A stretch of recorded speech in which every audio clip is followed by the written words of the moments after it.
อะไรปลาคอใหญ่หล่นทุกคนปลาปลาดุก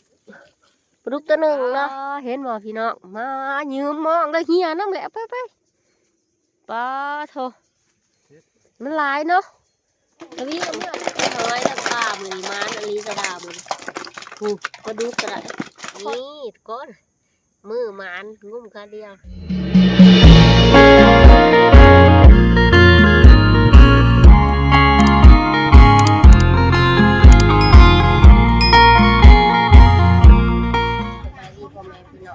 ตอนทำเขาชูชอบชุระดาสาวรามเก้าพี่น้องเมื่อนี้ก็ได้สิล่งน้องเนาะไปหาหอยเมื่อนี้สิล่งน้องไปหางูหอยหาปลาทุกคนอากาศมันร้อนเลยนะมันหนาวสิล่งน้องแหละเนาะมันร้อนหลายไปหางูหอยหาปลาเอ็กซี่ได้ยังไปเบิ่งกันทุกคนเมื่อนี้ออกน้องงูหอยหาปลาทุกคนเลยอากาศมันร้อนหลายเลยอยากล่งแต่น้ำแรงปลาไก่ลีพี่น้องมาทางบ้านข่อยดีเบิดเหลือแต่โตพอดีเป็นยังขายมันอยู่บ่มุนท่านแล้วอยู่นอดที่ยังน้องเพิ่นเลยชามนางถาคายมันบ่ผู้สาวได้นี่พี่น้องผู้สาวลูก2ผู้สาวลูก3เขาว่าแต่ละเทื่อเขาตากประมาณ5 แดดโห5 แดดสิบ่เฮิงบ่อันนี้4 เดือนอะไรดิเนาะมาแวะเบิ่งผู้บ่าวขายมันต้นนี่บ่ทันแหงเนาะมันสับปะหลังบ่แหงเนาะบ่แหงปานใดเนาะมื้ออื่นพอดีได้ขายฮอดน้องแล้วพี่น้องถือของนวลใหญ่ได้ก่อยหวังว่าสิได้บักหอยกับปลาถือของนวลใหญ่เลยโซดามื้อนี้สิลองหากินมื้อนี้คิดดูนั่นมันแน่เนาะมื้อนี้ขยันมื้อนี้คุณอยากลบมีบ่หอยตัวว่าแนมเห็นมันมีกะปีจำบ่จักนี่แห่งญาติกะปีหอยจูมันสิอยู่น้ำแคบนี่มันก็น้อยโพดนี่นะบ่เอามันนะมันน้อยหอยนี่หอยเชอรี่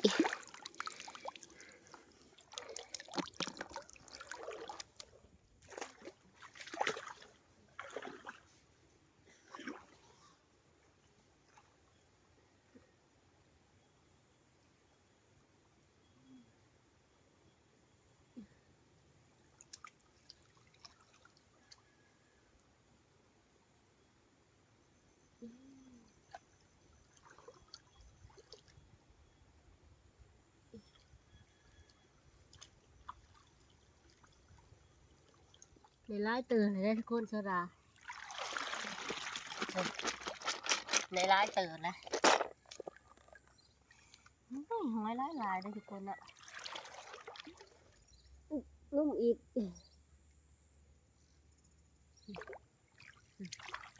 หน่วยใหญ่ทุกคน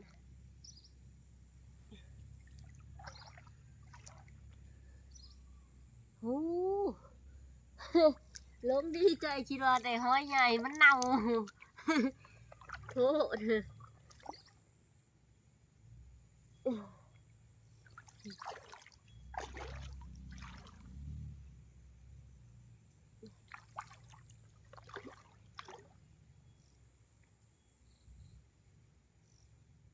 โอ้โหวานนี่จะเนื้อใหญ่ทุกคนป้าเถอะโคตรร้ายดินี่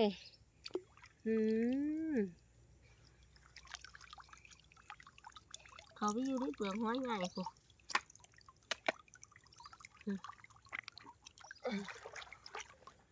นี่ทุกคนจะเอาวางเดียวนี่เด็กกำหนึ่งเนาะโอ้มีแต่หอยจูบทุกคนนี่หอยขี่โคมเนาะนี่เมื่อเราอะไรจังหน่วยวาง1 2 3 4 5 6 7 8 9 10พอดี10 หน่วยทุกคนวางเดียวเนาะได้ข้างๆนะบุท่านเลาะไปทุกคนป้ากระบอกหลาย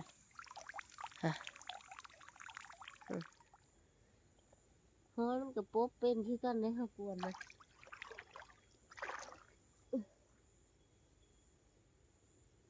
ได้เลยนึ่งหวาน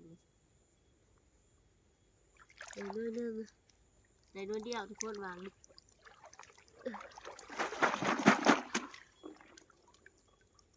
ป้าผมบอกกำลังอะไรปลาคอใหญ่เลยทุกคน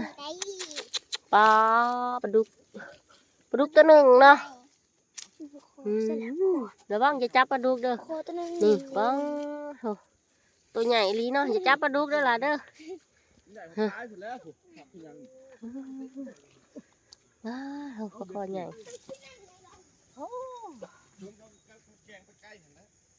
ทุกคนนี่ได้เทิงปลาได้เทิงหอยทุกคนเลยปลาคอใหญ่ก็ได้ปลากำลังงมนะเป็นว่าปลาดุกปลาคอใหญ่ได้ต้มเลยทุกคน เป็นว่าปลาดุก เห็น ฮักแรงยางมันเอาใส่ ปลาดุกจำตัวทุกหัวเลยปลาดุกทุกหัวเอาปลาดุกเนาะหมูบรรยากาศยามแรงหาอยู่หากินตามธรรมศาสตร์ชรานี่ก็คือปลาพักบกเลยทุกคนเป็นบึงอยู่ในชราที่เก็บเอาเนาะปลาพักบกเนาะนี่ปลาก็ได้หอยชราได้เต็มของล่ะสูชรางมขึ้นมาเนาะหอยขี่โคมในทุกคนนี่ชราได้เต็มของเลยเหมือนี่หาอยู่หากินมันทุกคนเลย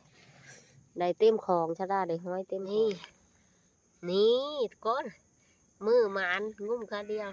ได้หอยพอดีเต็มของคนนี่มีแต่หอยจูบเลยเนาะทุกคนนี่พออยู่พอกินแหละชรากาสิเก็บผักบกมานี่ทุกคนเก็บผักบกเมื่อน้ำไปลวกกินเนาะ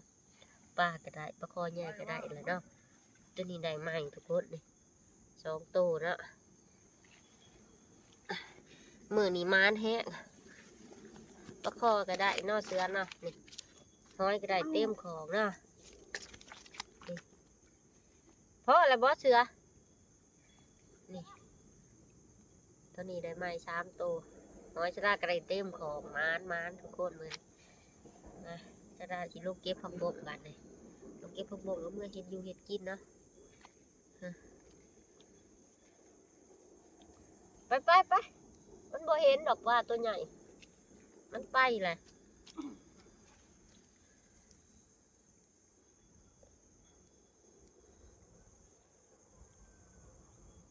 เห็นบ่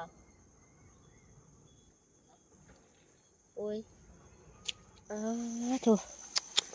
พวกบ่งก็งามทุกคนเลยอยู่ในร่องกลางดงกลางป่า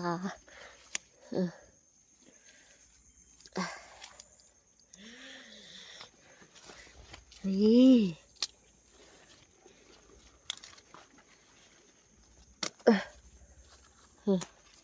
พวกบ่งงามอันนี้จะเป็นเพื่อนใส่หม้องปลาซิวทุกคนดิน้องที่โซดางุ้มหอยอะไรดิปลาซิวมันลายขนาดเนาะพ่อผู้คันมะพร้าวคืนแห้งถือลายได้นี่เนาะมีแต่ปลาซิวยืมเลยเพื่อนซอมสิโป๊ดบัดเดียวมุดปลาเถอะลายอะไรเนาะผู้เห็ดสมปลาจอมบ่บัดนี่ปลาเถอะแห้งอะไรเนาะสดากับมางมหอยอยู่นี่แล้วเพื่อนก็เอาหม้อมาลงนี่น้องเพื่อนนี่แล้วนี่โอ้เต็มหม้อเลยสะอ่อนเนาะพี่น้องผู้ปลาซิวเห็นปะ คือว่าหลายแท้ปูผู้ปลาเห็นบ่พี่น้องมายืมหม้อเลยเฮียน้ำแหละไปปลาโถมันหลายเนาะสวิงเอาเมื่อไรโอ้สวิงเอาเมื่อไรไปโป๊ดบานนี่ไปแล้วไปลีไปจะน่าก็ว่าไปเอาเพิงเบิ่งหาเห็ดกินเขาเมื่ออะไรเพิ่นได้ปลาซิวลายเต็มหม้องเมื่อแล้วเช้ากับชีเมื่อคือกันไปโอ้เต็มเลยไป ไปทำเลยไปก็ได้ก็สิเอาผักบงซ้ำนี่ก็พอแหละเอาไปลายก็กินบ่เบิดเนาะไปพอกันอยู่เที่ยงบัดนี้ทุกคนเด็ดโซดาสิเทกปลากับหอยให้เบิ่งว่าโซดาได้ลายปานใดเนาะมื้อนี้มานแฮงทุกคนมื้อนี้โอ้มองก็ถือปลาซิวเพิ่นลายลีเต็มเลยเนาะไปขึ้นมาแต่น้องก็เก็บใบขี้หูดก่อนเก็บไปใส่ต้มปลาคอใหญ่อ้าว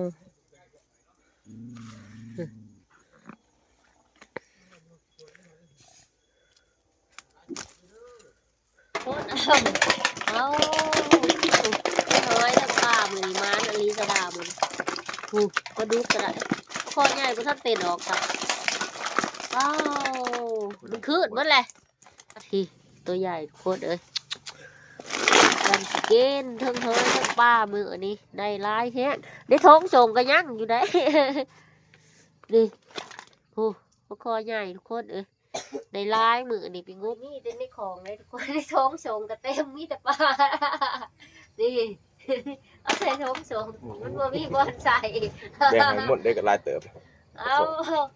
นี่เต็มท้องส่งเลยนี่ย่างคางนี่อีกนี่ย่างคางเบื้องนี่อีกนี่ทุกคนพี่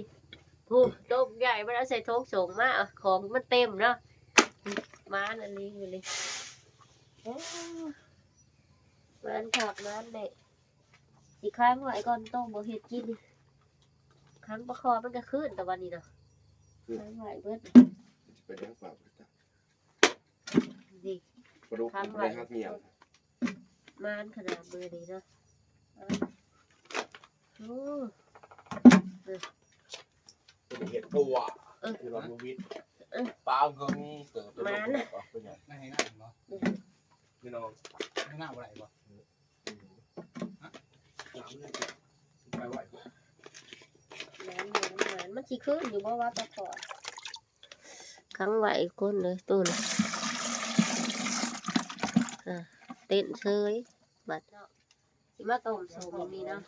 พอใหญ่ว้ายต้มเลยนี่ได้ตัวใหญ่มากทั่วเลยทั่วต้มมันไข่บดีนอนรีจังใดกระดาษที่มันโซเกตทุกคน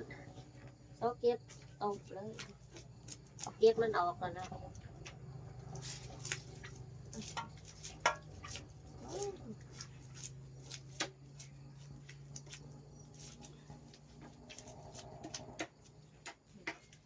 ก็คอใหญ่สตาร์ขั้วเลยเรียบร้อยทาแต่หมอโพดเกาลงทุกคนเตรียมใบขี้หูเตรียมข่าเตรียมหัวสิไข่เรียบร้อยเนาะแล้วก็มีบุญแดงน้ำทุกคนต้มบะคอมือนี่เนาะทาหมอโพดเลยนี่ขั้วแล้วแหละโพดดูทีเนาะโพดแล้วว่ามันดิเป่าจนก้นสวนหมอโพดเลยเลยพญายปลาลงเลยนี่โอ้กิตเสร็จขนาดเนาะตอนบักใหญ่บักคอใหญ่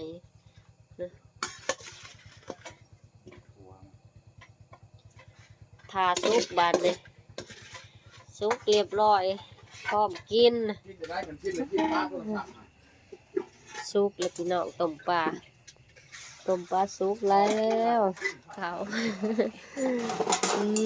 ต้มบักคอใหญ่ป้าสีผูเลยใส่หมูแดงพี่น้องผักขาวแล้วต้มปลาซุปเลยมากินอยู่หันนะพี่น้องกินขาวนี่กันต้มปลานี่แซ่บเลยเบื่อก็เอาไปให้เราไปซักทำหมอสาก็อยู่ครับสีปลาคอใหญ่เลยทุกคนเนาะสบายหมอสาก่อนไปสมค่ะก็ดีครับลาไปเลยลาหมอสาก่อน200,000มันแจกเนาะตัวนี้เนาะ200,000หาตัวใหม่เลยอะไรผู้ดีกินเด้อกินปลาแล้วย้อยเขานี่กินเราคนเดียวกินเขา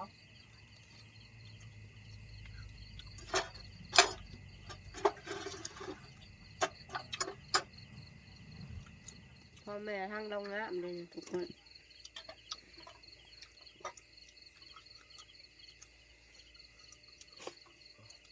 ป้านี่ก็ร้านข้าว ข้าวมัด ผิดก็ได้ก็ ไฟเถอะออกมา บ่รับเป็นไหนล่ะ อันน้ำนี่ใช่ปะในบอลถ้ากันจองเหรอก ระป๋อมเด็กมาเด้อ มาละ มา ไป ไป เช็คกอง ใส่ ไปเช็คกองไปเฮ็ดเวียกไว้นะ โอ้ยไผเลยสิเอาเลยบ่เบิ่งสังการตัวเอง เพราะว่าได้บ่หามื้อระบาวไปแล้วก็ไล่บำนาญให้เลยนี่ฮะ จะว่าเฮ็ด เนาะ เดือดได้กอดตะกอนท่วมใช่ หมดแดงเนาะสมพอดีเลยหมดแดง แฮะ อืม จะว่าเห็นเกี่ยวไข่คอสจะว่า แซ่บกับคักนะเก็บข้าวปัวโอ้นะ แซ่บๆ